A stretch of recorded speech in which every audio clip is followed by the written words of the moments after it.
إنه من يشرك بالله فقد حرم الله عليه الجنة ومأواه النار وما للظالمين من أنصار.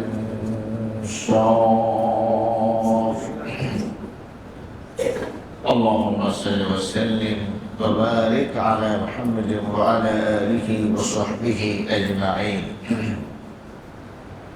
শ্রদ্ধেয় মুসল্লি ভাইয়েরা, আজকে আমরা আপনাদের সামনে যে বিষয়ে কথা বলতে চাই সেটা হলো নওয়াকিবুল ইসলাম তথা ইসলাম ভঙ্গকারী বিষয়সমূহ। আমরা যারা মুসলিম কিছু কিছু বিষয় জানা আমাদের জন্য ফরজে আইন। ফরজে আইন মানে হলো ব্যক্তিগতভাবে সবার জন্য ফরজ। যেমন সালাত আদায় করা, এটা ফরজে আইন, 5 ওয়াক্ত সালাত। আবার জানাজার নামাজ পড়া, এটাও ফরজ, তবে এটা আইন না, এটা কিফায়া। কেউ পড়লে হবে, বাকিদের দায়িত্ব আদায় হয়ে যাবে। অনুরূপভাবে ইসলামের জ্ঞান অর্জন করা ফরজ। কিছু জ্ঞান এটা ফরজে কিফায়া, আর কিছু জ্ঞান ফরজে আইন। আলেম হওয়া, মুফতি হওয়া, এটা সবার জন্য ফরজ নয়। উম্মার কিছু লোক যদি ইসলামের ফতোয়া সম্পর্কে জানে এবং সবার প্রয়োজন যদি পূর্ণ করতে পারে, তাহলে কিছু লোক এটা শিখলে অন্যদের দায়িত্ব আদায় হয়ে যাবে।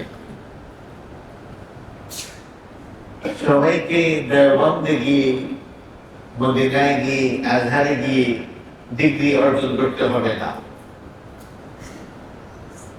উম্মার এই প্রয়োজন কিছু লোক অর্জন করলে বাকিদের দায়িত্ব আদায় হয়ে যাবে। বা কিছু কিছু জ্ঞান আছে যেটা কেউ কেউ আদায় করলে হবে না, এটা প্রত্যেকের জন্য জানা ফরজ। তার মধ্যে একটা হলো, যে সমস্ত কারণে ওযু ভেঙে যায়, যারাই ওযু করে তাদেরকেই জানতে হবে কি কি কারণে ওযু ভাঙে। অনুরূপভাবে যারাই মুসলিম, যারাই মুমিন, ঈমানদার, তাকে এটা জানতে হবে কি কি কারণে ইসলাম ভেঙে যায়, ইসলাম ভেঙে যায়। উলামায়ে কেরাম এই ব্যাপারে অনেকগুলো বলেছেন, তার মধ্যে মোটা দাগে 10টা, কয়টা? 10টা আমি আপনাদের সামনে সংক্ষেপে আলোচনা করব ইনশাআল্লাহ। আপনারা আঙ্গুলের করে হিসাব করবেন, মুখস্থ করবেন, এবং পরিবারের অন্যান্য সদস্য যারা এখানে আসে নাই, আসার দরকার হয়নি, বাট তাদেরকেও জানতে হবে, সেটা তাদের সাথে শেয়ার করবেন।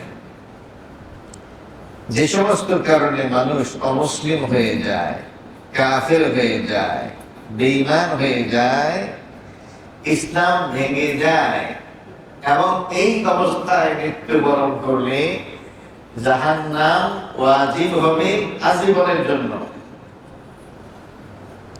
এবং জান্নাত হারাম হয়ে যাবে।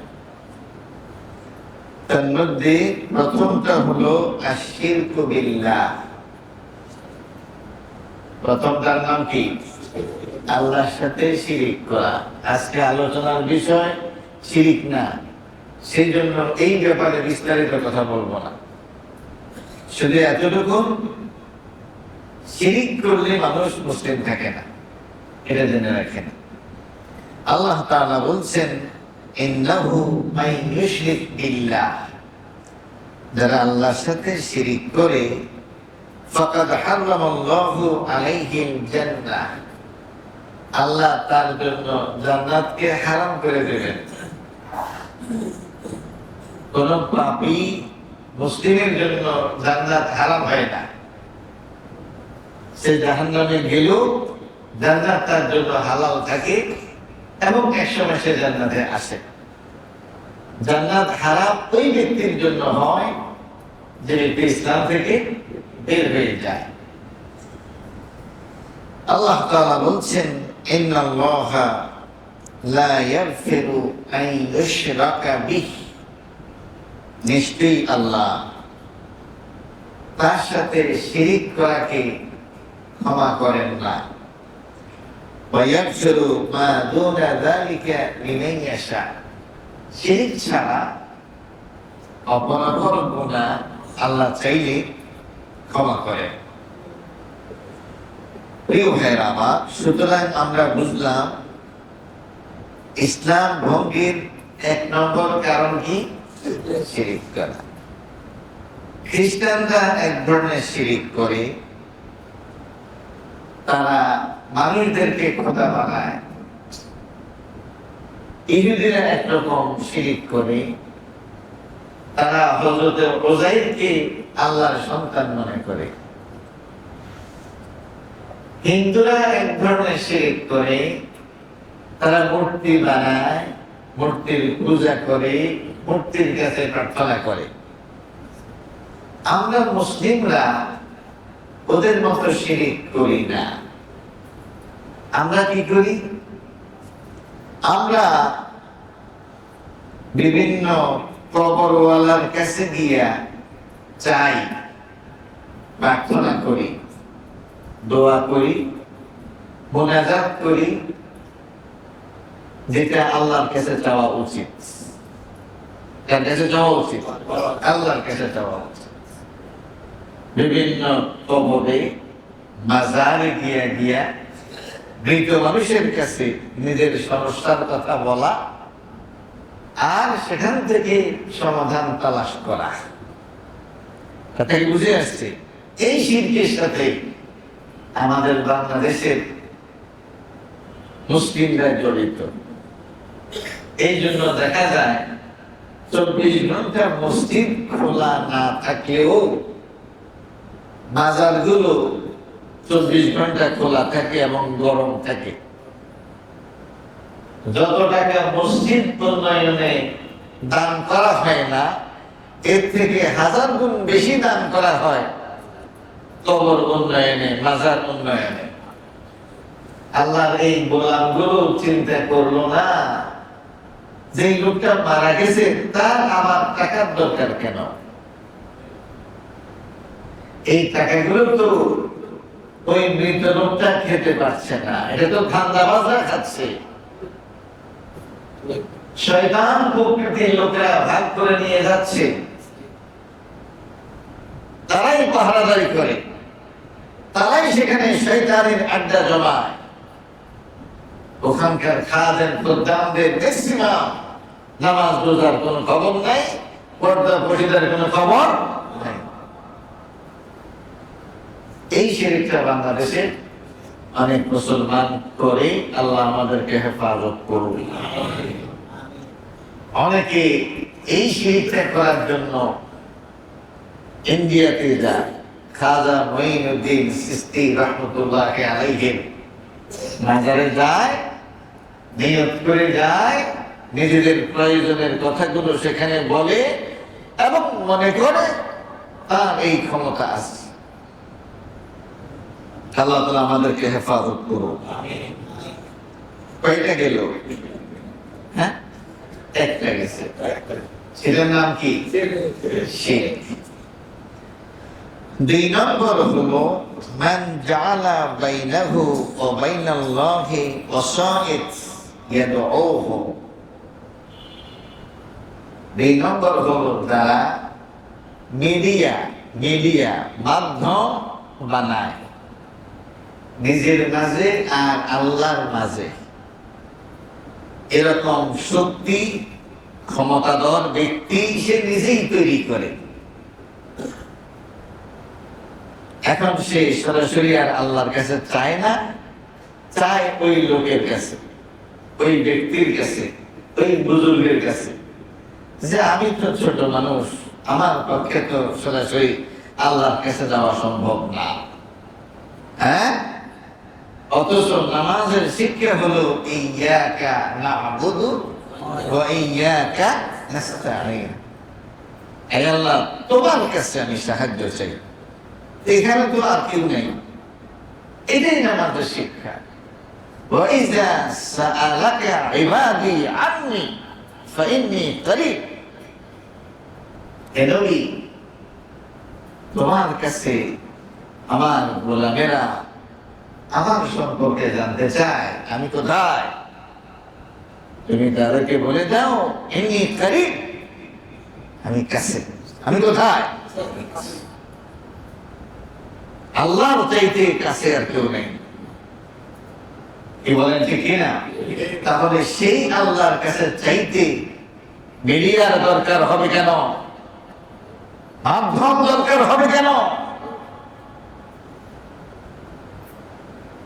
সন্তান মায়ের কাছে দুধ চাইবে, মাঝখানে খালামণির ব্যবহারের দরকার আছে, যে খালামণি একটু আম্মুরে বলেন আমার তো খাওয়ান দরকার। আরে মা আর ছেলের মধ্যে সম্পর্কে এরকম, এর থেকে উত্তম সম্পর্ক আর হতে, আল্লাহর গোলাম আর আল্লাহর বান্দার মধ্যে সম্পর্ক এর থেকে কবি।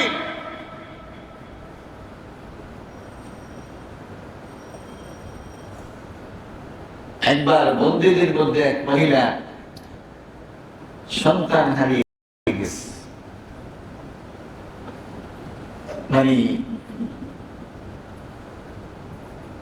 তখন ওই মহিলা পাগলের মতো করে তার সন্তানকে খোঁজাখুঁজি শুরু করছে। কিছুক্ষণ পর মহিলা তার দুধের বাচ্চাকে পাইছে। পাওয়ার পরে সন্তান তার সবচেয়ে আস্তস্ত মায়ের কোল পাইয়া নিজেও ঠান্ডা হয়ে গেছে, মাও সন্তানকে জাবড়াইয়া ধরছে। কলিজার টুকরা কলিজায় ফিরে এসেছে। আল্লাহ রাসূল সাল্লাল্লাহু আলাইহি ওয়াসাল্লাম বলছেন, মা তার এই সন্তানকে যেরকম মহব্বত করে আর ভালোবাসে, আল্লাহ তাআলা তার গোলামকে এর চেয়ে বেশি ভালোবাসে। সেখানে গোলাম আল্লাহর কাছে তার প্রয়োজনের কথা যখন তখন বলবে, কোন মাধ্যম ধরার প্রয়োজন। আল্লাহ তাআলা আমাদেরকে বুঝার তৌফিক দান করুন। ওরা মাধ্যমের উপর ভরসা করে, ওরা আল্লাহকে না ডাকিয়া ওই মাধ্যমকে ডাকে। কি? ও আব্দুল কাদের জিলানী, কি? ও খাজা মঈনুদ্দিন চিশতি, ও পীরানে পীর, ও দস্তগীর। হ্যাঁ, আমার কথা একটু আল্লাহকে বলেন। কেন বলছেন আপনি এই কথাগুলো? আপনি এই কথাগুলো সরাসরি আল্লাহকে বলবেন। মাধ্যম ব্যবহার করা এবং তাদেরকে সুপারিশকারী মনে করা, যে কিয়ামতের কঠিন ময়দানে তাদের এরকম পাওয়ার, এরকম ক্ষমতা আছে, যারা আল্লাহর উপরে প্রভাব বিস্তার করে আল্লাহকে রাজি খুশি করাইয়া এরপরে আমাদেরকে জান্নাতে নিতে বাধ্য করবে আল্লাহকে। খবরদার, এরকম কোন ক্ষমতা আল্লাহ তার সৃষ্টিকে। কিয়ামতের দিন অনেকেই সুপারিশ করবে, কোনো সন্দেহ নেই, কিন্তু সেই সুপারিশের কন্ট্রোল থাকবে কার হাতে? আল্লাহ। কুল লিল্লাহিশ শাফাআতু জামিআ, হে নবী আপনি বলে দিন শাফাআতের টোটাল ব্যবস্থাপনা আল্লাহর হাতেই সংরক্ষিত থাকবে। মান যাল্লাযী ইয়াশফাউ ইনদাহু ইল্লা বিইজনিহি, কার ক্ষমতা আছে আল্লাহর অনুমতি ছাড়া আল্লাহর কাছে সুপারিশ করবে? আল্লাহ বলতেছেন সেদিন আমার নবী তার গুনাহগার উম্মতের জন্য সুপারিশ করবেন আল্লাহর নির্দেশ ক্রমে। কি বলেন ঠিক কিনা? আবার আল্লাহ তাআলা সীমা নির্ধারণ করে দিয়েছেন, ওয়ালা ইয়াশফাউনা ইল্লা লিমান ইরতাদা, সুপারিশকারীরা যে কারোর জন্য সুপারিশ করতে পারবে না, আল্লাহ যার উপরে রাজি নয়, সন্তুষ্ট নয়, এমন ব্যক্তির জন্য কেউ সুপারিশ করতে পারবে না। তাহলে আল্লাহ আর নিজের মধ্যে এরকম কোন ক্ষমতাধর ব্যক্তি বস্তুকে সাব্যস্ত করা যে ওরাই আমাদের সমস্যার সমাধান করে দেবে, এবং তারা মেসাল দেয় যে প্রধানমন্ত্রী, তার কাছে কি সরাসরি যাওয়া যায়? তার পিএস এর কাছে যাওয়ান লাগে। কি বলেন ঠিক কিনা? তার কাছের লোকের কাছে যাওয়ান লাগে, কাছের লোক সুপারিশ করতে হবে, তাইলে হবে না। কোথায় পাইছো তুমি এই আকীদা? আল্লাহর গোলাম যখনই সমস্যায় পড়বে, তখনই রবের সামনে লুটে পড়বে, তখনই সেজদায় পড়ে যাবে। কি বলেন ঠিক কিনা? তখনই তার কাছে ক্ষমা চাইবে। আল্লাহ তাআলা আমাদেরকে বুঝার তৌফিক দান করুন। কয়টা গেল? দুইটা। 3 নাম্বার হলো মান লাম ইয়াকফুর আল মুশরিকিন আও ইয়াশুক্কু ফি কুফরিহিম আও সাহহাহা মাযহাবাহুম ফাকাদ কাফারা। যারা মুশরিক, তাদেরকে যারা কাফের মনে করে না, অথবা যে তারা কাফের হয়েছে এই ব্যাপারে সে সন্দেহ করে, অথবা মুশরিকদের নীতি আদর্শকে তারা সঠিক মনে করে। কি মনে করে? সঠিক মনে করে। তারাও কিন্তু কাফের, তারাও কিন্তু কি? আল্লাহ তাআলা বলছেন ইন্নামাল মুশরিকুনা নাজাস, নিশ্চয়ই যারা শিরক করে তারা অপবিত্র। কে বলছেন? আল্লাহ বলছেন যারা শিরক করে তারা অপবিত্র। অপবিত্র মানে হলো সে কাফের। তুমি বলছো না সে তো কাফের না, অথবা আমার সন্দেহ সে কাফের না, অথবা তুমি মনে করো তাকেও সঠিক, তার মানে তুমি আল্লাহর সাথে ভিন্ন মত পোষণ করেছো। কি? সুতরাং আল্লাহ যেটাকে অপবিত্র বলেছেন সেটাকে ঈমান এবং ইসলামের বিবেচনায় অপবিত্রই বলতে হবে। সেটাকে সঠিক, সেটাকে শুদ্ধ বলার কোন সুযোগ নেই। আল্লাহ তাআলা আমাদেরকে বুঝার তৌফিক দান করুন। কয়টা গেল? 4 নাম্বার হলো মান ইতাকাদা আন্না হাদিয়া গায়রিন নবী সাল্লাল্লাহু আলাইহি ওয়াসাল্লাম আকমাল মিন হাদিহি ওয়া আন্না হুকমা গায়রিহি আহসান মিন হুকমিহি কাল্লাযী ইউফাদ্দিলু হুকমা আত-তাওয়াগীত আলা হুকমিহি ফাহুয়া কাফির। যে ব্যক্তি মনে করে মুহাম্মদ সাল্লাল্লাহু আলাইহি ওয়াসাল্লাম যেই শরীয়ত যেই হেদায়েত নিয়ে পৃথিবীতে এসেছেন, যেই জীবন ব্যবস্থা নিয়ে পৃথিবীতে এসেছেন, এর থেকে পূর্ণাঙ্গ, এর থেকে সুন্দর জীবন ব্যবস্থা অন্যত্র আছে, অন্যত্র নবীজি শরীয়তের চাইতেও পূর্ণাঙ্গ শরীয়ত, নবীজির দেখানো হেদায়েতের চাইতে উত্তম হেদায়েত, তার দেখানো জীবন ব্যবস্থা চাইতে এর থেকে বেটার জীবন ব্যবস্থা পৃথিবীতে আছে। এই চেতনা, এই বিশ্বাস যারা লালন করে তারা কাফের। তারা কি? যে মুহাম্মদ সাল্লাল্লাহু আলাইহি ওয়াসাল্লাম যেই সময়ে পৃথিবীতে আসছেন, সেই সময়ের জন্য তার দেখানো জীবন ব্যবস্থা ঠিক ছিল, কিন্তু বর্তমান যুগ তো আধুনিক যুগ। এই জামানায় ওই সেকেলে জীবন ব্যবস্থা চলতে পারে না। কি? এই জামানায় ওই সেকেলে জীবন ব্যবস্থা অচল। দেখেন না, অনেকে প্রকাশ্যে দিবালোকে বলে যে ইসলামী শরিয়া, এটা তো আমরা বিশ্বাস করি না। এদেশের জনগণ শরিয়া ভিত্তিক জীবন ব্যবস্থা এটা গ্রহণ করে না,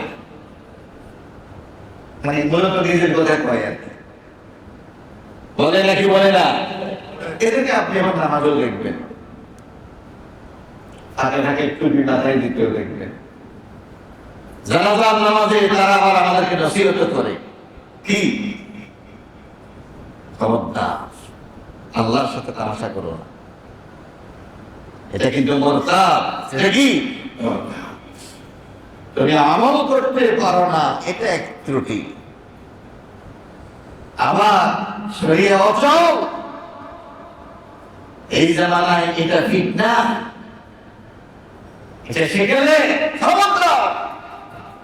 মুহাম্মদ সাল্লাল্লাহু আলাইহি ওয়াসাল্লাম কিয়ামত পর্যন্ত পুরো মানব জাতির জন্য আদর্শ।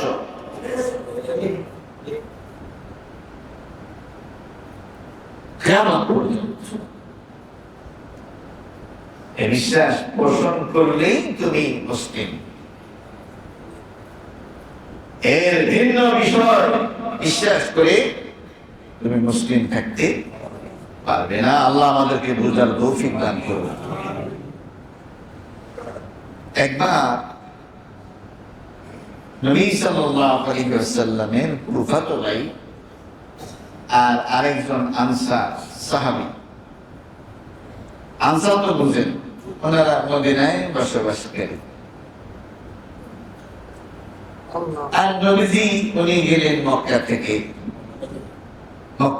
থেকে মদিনায় গেলেন, নিশ্চয়ই তার ফুফাতো ভাই তিনিও মক্কা থেকেই গিয়েছেন। এখন পানি দেয়া হবে, দুইজনের জমিনের মধ্যে পানি দেয়া হবে। নবীজির ফুফাতো ভাই জুবাইর ওনার খেতে পানি দিচ্ছেন, আর খেতে পানি ভিজা পর্যন্ত তিনি পানি আটকে রেখেছেন। আনসার সাহাবী বললেন যে পানি ছেড়ে দাও, উনি বললেন যে না, আগে আমারটা ভিজো। এই কথাটা যখন নবীজিকে বলা হলো, নবীজি সাল্লাল্লাহু আলাইহি ওয়াসাল্লাম বলছেন আগে জুবাইরের খেতে পানি ভিজবে, এরপরে আনসারের খেতে পানি যাবে। দুজনেই মুসলিম, একজন নবীজির আত্মীয়, আরেকজন নবীজির বিশিষ্ট সাহাবী, আনসারী সাহাবী, যাদের সহযোগিতায় ইসলাম সারা দুনিয়াতে ছড়িয়ে পড়েছে।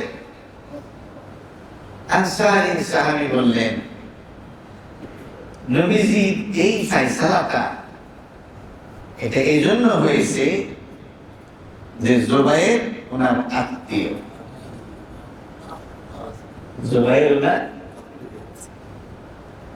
নবী সাল্লাল্লাহু আলাইহি ওয়াসাল্লামের চেহারা রক্তিম হয়ে গেল, লাল হয়ে গেল। মুফাসসিরিন কিরাম বলছেন এই ঘটনার প্রেক্ষিতে এই আয়াতটা নাযিল হয়েছে। কি আয়াত?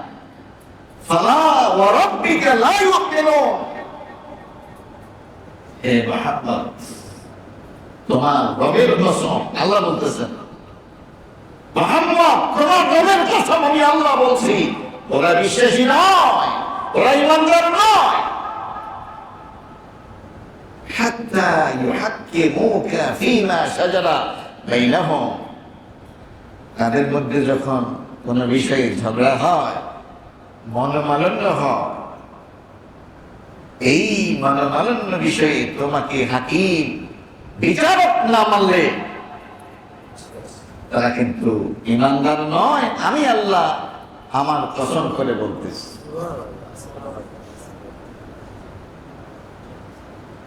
ফীমা শাজারা বাইনাহুম সুম্মা লা ইয়াজিদু ফী আনফুসিহিম হারাজা।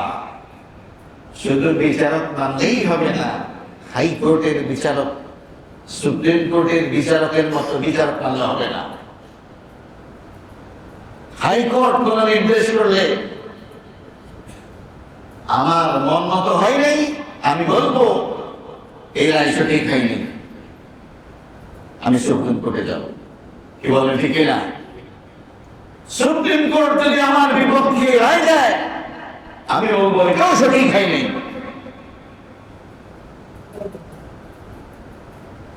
এতে আমার ঈমানের কোনো সমস্যা হবে না। কিন্তু মুহাম্মদ সাল্লাল্লাহু আলাইহি ওয়াসাল্লাম কোন রায় দেওয়ার পরে কোন মুসলিমের এই অধিকার থাকবে না এটা বলা যে এই রায় আমি মানি না। আল্লাহ বলছেন, সুম্মা লা ইয়াজিদু ফী আনফুসিহিম হারাজান মিম্মা কাদাইতা। হে নবী মুহাম্মদ, তুমি যে ফয়সালা দিয়েছো এই বিষয়ে তাদের অন্তরের মধ্যে কোনো খটকা থাকতে পারবে না, এটা সঠিক নাকি সঠিক নয়, এই চিন্তাও তারা করতে পারবে না। ইউসাল্লিমু তাসলিমা, কমপ্লিটলি তাদেরকে স্ট্যান্ডার্ড হতে হবে। সুবহানাল্লাহিল আযীম বিহামদিহি। সুতরাং যে মা যারা মনে করে মুহাম্মদ সাল্লাল্লাহু আলাইহি ওয়াসাল্লামের দেয়া জীবন ব্যবস্থার চাইতে উত্তম কোন জীবন ব্যবস্থা পৃথিবীতে আছে, এই চিন্তা যে ব্যক্তি করবে সে মুরতাদ, সে খারিজ আনিল ইসলাম, সে মুসলিম হয়ে যাবে। আল্লাহ আমাদেরকে বোঝার তৌফিক দান করুন।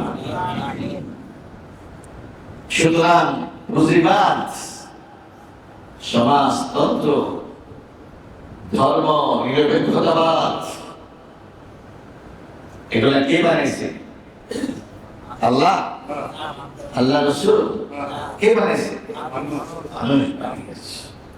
ওই মানুষগুলো কি নবী ছিল? ওহী দ্বারা পরিচালিত ছিল? সুতরাং এই সমস্ত জীবন ব্যবস্থাকে যারা মনে করে যে না, ইসলামের দেয়া শরিয়ত, নবীজির দেয়া জীবন ব্যবস্থার চাইতে এই সমস্ত জীবন ব্যবস্থা বর্তমান মানব সমাজের জন্য বেশি অ্যাপ্রোপ্রিয়েট, তারা কাফের।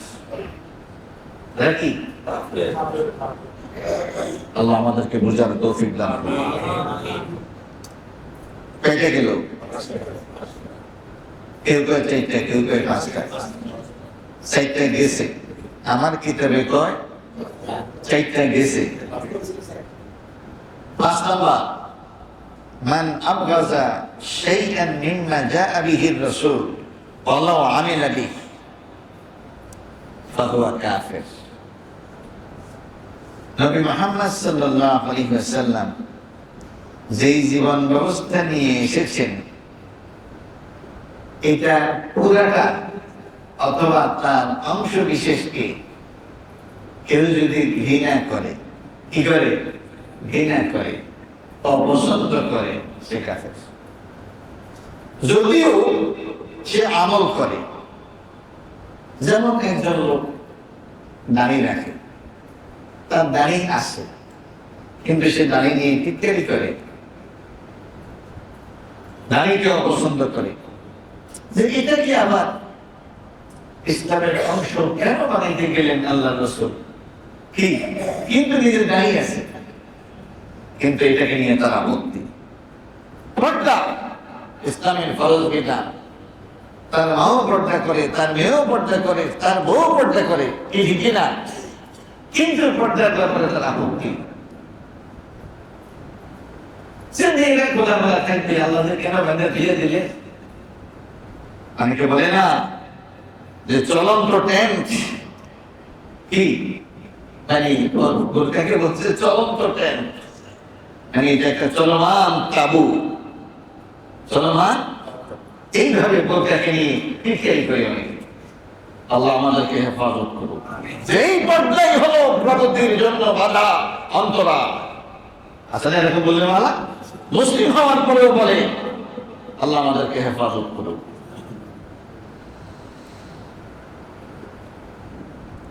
মুসলিম হওয়ার পরেও খেলাফত আলা মিনহাজিন নবুওয়াহ, এটা হলো পৃথিবীর শ্রেষ্ঠ শাসন ব্যবস্থা। খেলাফত আলা মিনহাজিন আবু বকর, ওমর, ওসমান, আলী রিদওয়ানুল্লাহি তাআলা আলাইহিম আজমাইন, তাদের মাধ্যমে যে শাসন ব্যবস্থা পৃথিবীতে এসেছে, অনেকে সেই শাসন ব্যবস্থার খুদ ধরে আছে নাকি নাই, এবং বলে এটা কোনোভাবেই মানব জাতির জন্য মডেল নয়, এরকম বলে নাকি বলে না? ذلك بأنهم كرهوا ما أنزل الله فأحبط أعمالهم। আল্লাহ বলছেন, আল্লাহ তাআলা যা কিছু নাযিল করেছেন এটাকে যারা অপছন্দ করে, কি করে? অপছন্দ করে, মানে অস্বীকার করে না, অপছন্দ করে, ঘৃণা করে, আল্লাহ তাআলা তাদের সমস্ত আমলকে বাতিল করে দেয়। আল্লাহ তাআলা আমাদেরকে বুঝার তৌফিক দান করুন। কয়টা গেল? 5টা। মান ইস্তাহজাআ বিশাইইন মিন দীনিল্লাহি ওয়া রাসূলিহি আও সাওয়াবিহি আও ইকাবিহি ফাহুয়া কাফির। ইস্তিহজা মানে উপহাস করা, তুচ্ছ তাচ্ছিল্য করা আল্লাহর দ্বীনের ব্যাপারে, আল্লাহর রাসূলের দ্বীনের ব্যাপারে, অথবা শরীয়তের কোন সওয়াবের ব্যাপারে, অথবা শরীয়তের কোন শাস্তির ব্যাপারে। কিসের ব্যাপারে? শাস্তির ব্যাপারে। কেউ যদি উপহাস করে ফাহুয়া কাফির, ফাহুয়া কাফির। কয়টা গেল? 7 নম্বর হলো as-sihr, জাদু। কি জাদু? মিনাস সারফি, কাউকে কারো থেকে দূরে সরানোর জন্য, ওয়াল আতফি, কাউকে নিজের দিকে টেনে আনার জন্য, সাওয়াআন মান ফাআলাহু, হতে পারে কেউ তো নিজে এটার সাথে জড়িত, এই কর্মের সাথে, আও রাদিয়া বিহি, কেউ তো নিজে করে না, তবে এই কাজকে সে অপছন্দ করে না, এরপরে সে রাজি, এরপরে সে কি রাজি, ফাকাদ কাফারা, সে কুফরি করলো। সে কি করলো? সুতরাং কোন মুসলিম এই জাদু নামক কুফরির সাথে সম্পৃক্ত হতে পারে না। খবরদার, এই জাদু অনেকে স্বামীকে আকৃষ্ট করার জন্য, আরেকজনের বউকে আকৃষ্ট করার জন্য, আরেকজনের সংসার ভাঙার জন্য এরকম জাদুর আশ্রয় গ্রহণ করে, নাকি করে না? খবরদার, এটা কিন্তু কুফর। বিষম দুনিয়ার স্বার্থে চিরসুখের জান্নাত নিজের জন্য হারাম করবা না, খবরদার। আল্লাহ আমাদেরকে বুঝার তৌফিক দান করুন। কয়টা গেল? 7টা। 8 নাম্বার হলো মুজাহারাতুল মুশরিকিন আও মুআওয়ানাতুহুম আলাল মুসলিমিন। মুশরিকদেরকে, মুসলিমদেরকে মুসলিমের উপরে প্রাধান্য দেয়া, সাহায্য করা, বুঝেন এই কথা? সংঘাত একটা মুসলিম দেশের সাথে আরেকটা অমুসলিম রাষ্ট্রের। তুমি কাকে পছন্দ করবা? হ্যাঁ, হযরত আলী রাদিয়াল্লাহু তাআলা আনহু এবং হযরত মুআবিয়া রাদিয়াল্লাহু তাআলা আনহু যখন যুদ্ধরত অবস্থা, ঠিক সেই মুহূর্তে রোমের বাদশা হযরত মুআবিয়া রাদিয়াল্লাহু তাআলা আনহুর কাছে চিঠি পাঠিয়েছেন, হে মুআবিয়া, আলী তোমার বিরুদ্ধে যুদ্ধে লিপ্ত হয়েছে, সে অসত্যের উপরে আছে আর তুমি সত্যের উপরে প্রতিষ্ঠিত। আমি চাইলে, তুমি চাইলে আমি তোমাকে সহযোগিতা করতে পারি, এমনকি তোমার শত্রু আলীর মাথা আমি তোমার সামনে এনে দিতে পারি, যদি তুমি চাও আমার সহযোগিতা নিতে পারো। হযরত মুআবিয়া রাদিয়াল্লাহু তাআলা আনহু তিনি বললেন, আলী আমার ভাই, আমাদের সাথে আমাদের পারিবারিক বিষয়ে সমস্যা হয়েছে, এর সমস্যার সমাধান তো আমরাই করব, কিন্তু আমাদের মধ্যে মুসলিম রোম সম্রাট ইন্টারফেয়ার করবে, কত বড় দুঃসাহস তার। তিনি রোমের বাদশার কাছে চিঠি পাঠিয়েছেন, প্রথম শব্দটাই হলো ইয়া কালবা রোম। কালবন তো বুঝেন, কালবন মানে কি? কুত্তা, ডগ। হে রোমের কুত্তা, খবরদার,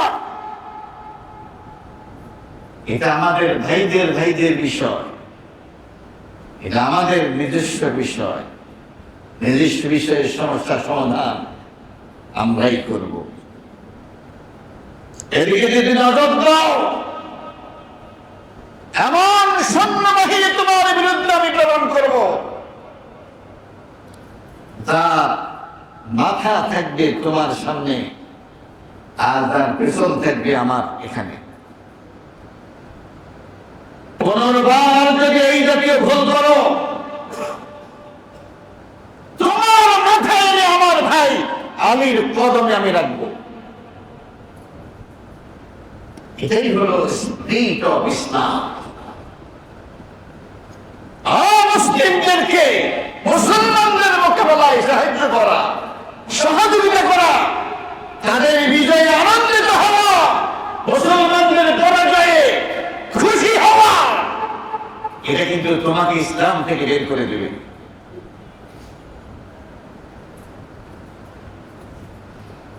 একবার আমার এক ওস্তাদ বলেছেন, খেলার সময় কোন মুসলিম দেশের মোকাবেলায় মুসলিম দেশকে সাপোর্ট করা যাবে না, খেলার চলেও না। খেলা তো এটা খেলাই, এটা তো তামাশা, এটা তো বিশ্বকাপ নয়, এটা হলো বিশ্বকাপ। কি বাপ? বিশ্বকাপ। এরপরে অনেক মুসলিম যুবক খেলায় দেখি, খেলা পছন্দ করে। খবরদার, কোন মুসলিম দেশের মোকাবেলায় তোমার পছন্দের মেসিদের যদি খেলে, তোমার পছন্দের এমবাপ্পের দল যদি খেলে, আর যদি তুমি তাকে সাপোর্ট করো, এই সাপোর্ট একটা পর্যায়ে ধর্মীয় যুদ্ধ সংঘাত যখন লাগবে, তুমি তোমার প্রেমিকের পক্ষেই থাকবা। এই জন্য খেলার সময় কোন মুসলিম দেশের মোকাবেলায় অমুসলিম রাষ্ট্রকে সাপোর্ট করা যাবে, এটা বুঝতে হবে। আল্লাহ তাআলা আমাদেরকে বোঝার তৌফিক দান করুন। এটা গেল 9 নম্বর হলো মান ইতাকাদা আন্না বা'দান নাস ইয়াসউল খুরুজ আন শরিয়ত মুহাম্মদ। মূসা আলাইহিস সালাতু ওয়াস সালামের সময় আল্লাহর আরেকজন গোলাম ছিল, যার নাম হলো কে? হযরত খিজির। হযরতে খিজির। ওই খিজির কি মূসা আলাইহিস সালাতু ওয়াস সালামের শরীয়তের অনুসরণ করেছেন? করেন নাই। তিনি ভিন্ন শরীয়তের, হযরত মূসা আরেক শরীয়তের। ঠিক এটাকে উদাহরণ হিসেবে কেউ যদি মনে করে যে মুহাম্মদ সাল্লাল্লাহু আলাইহি ওয়াসাল্লামের শরীয়ত থেকে বের হয়ে আমি ভিন্ন শরীয়তের অনুসরণ করব, হ্যাঁ, এই সুযোগ আছে, সেও কিন্তু কাফের হয়ে যাবে। কথা কি বুঝে আসছে? মুহাম্মদ সাল্লাল্লাহু আলাইহি ওয়াসাল্লাম বলছেন, আমি আসার পরে কারো আর এই অধিকার নাই, এমনকি এই জামানায় মূসা আলাইহিস সালাম যদি জীবিত থাকতেন তিনিও তাওরাতের অনুসরণ করার তার কোনো সুযোগ নেই, কারণ আমার কোরআনের অনুসরণ করতে হযরত মূসাও বাধ্য ছিলেন। সুবহানাল্লাহ। কথা কি বুঝে আসছে? মুহাম্মদ সাল্লাল্লাহু আলাইহি ওয়াসাল্লাম পৃথিবীতে এসে যাওয়ার পর আর সমস্ত শরীয়ত কি হয়ে গেল? বাতিল বলবো না, স্থগিত হয়ে গেল। কি হয়ে গেল? স্থগিত। সুতরাং এই শরীয়তের বাহিরে গিয়ে অন্য কোন শরীয়ত তালাশ করার কোন সুযোগ, এমনকি যদি সেটা পূর্ববর্তী কোন নবীর কিতাব হয়ে থাকে, সুযোগ নেই। এটা গেল। সর্বশেষ ওই ব্যক্তি, যে ব্যক্তি মনে করে বাস দুনিয়াতে আসছি, দুনিয়াই শুরু, দুনিয়াই শেষ, আর কোনো দিকে তার কোনো খবর নেই, নামাজ নাই, রোজা নাই, হজ নাই, যাকাত নাই, আখিরাত নাই, পরকাল নাই, জান্নাত নাই, জাহান্নাম, এগুলা নিয়ে তার কোনো হেডেক নাই, তার কোনো মাথা ব্যথা। তার লাইফটা হলো কুত্তার জীবন। কিসের জীবন? কুত্তা দেখবেন যে দৌড় মারে, 130 মিনিট আগে দৌড় মারছে। কেন? ওই খাবারের সন্ধান পাইছে, তার নাকে সিগন্যাল দিছে ওখানে সম্ভবত খানা আছে, দিছি তো। কুত্তা সারাদিন দৌড়ায় আর খাওয়ান খোঁজ করে। কি খোঁজ করে? খাওয়ান খোঁজ করে। দৌড়, খানা আর হোতা, এই ছাড়া তার আর কোনো কাজ নাই। আল্লাহর জমিনে এরকম কিছু আল্লাহর গোলাম আছে। কেন পড়াশোনা করে?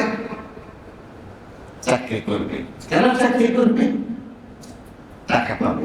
টাকা নিয়ে কি করবে? বাড়ি করবে, গাড়ি করবে, খাবে, খাওয়াবে, ফলাফানকে পড়াশোনা করাবে, কাজ শেষ। তাদেরকে বুঝে আসছে? মানে আখিরাতের চিন্তা, পরকালের চিন্তা, জান্নাত জাহান্নামের চিন্তা, কার কাছ থেকে এসেছে, কেন সে পৃথিবীতে এসেছে, তাকে পৃথিবীতে প্রেরণের পেছনে তার মালিকের কোন উদ্দেশ্য আছে কিনা, এই সমস্ত বিষয় নিয়ে তার কোনো হেডেক নেই। আল্লাহ তাআলা বলছেন এটা হলো কাফেরদের বৈশিষ্ট্য। কাদের বৈশিষ্ট্য? ওয়াল্লাযীনা কাফারু আম্মা উনযিরু মু'রিযুন। যারা কাফের তাদেরকে যেই সমস্ত বিষয়ে সতর্ক করা হয়েছে তারা এটা নিয়ে কোনো মাথা ঘামায় না, তারা তাদের মাথা একটাই, দুনিয়া কা মজা লে লো, দুনিয়া তো নারী হে, এই ড্রিঙ্ক এন্ড ডিনারি, বাস এটাই হলো তাদের লাইফ। আল্লাহ তাআলা আমাদেরকে ইসলাম ভঙ্গকারী মৌলিক এই 10টা বিষয় সম্পর্কে সম্যক অবগত হওয়া এবং এর থেকে বেঁচে থাকার তৌফিক দান করুন। আসসালামু আলাইকুম ওয়া রাহমাতুল্লাহ।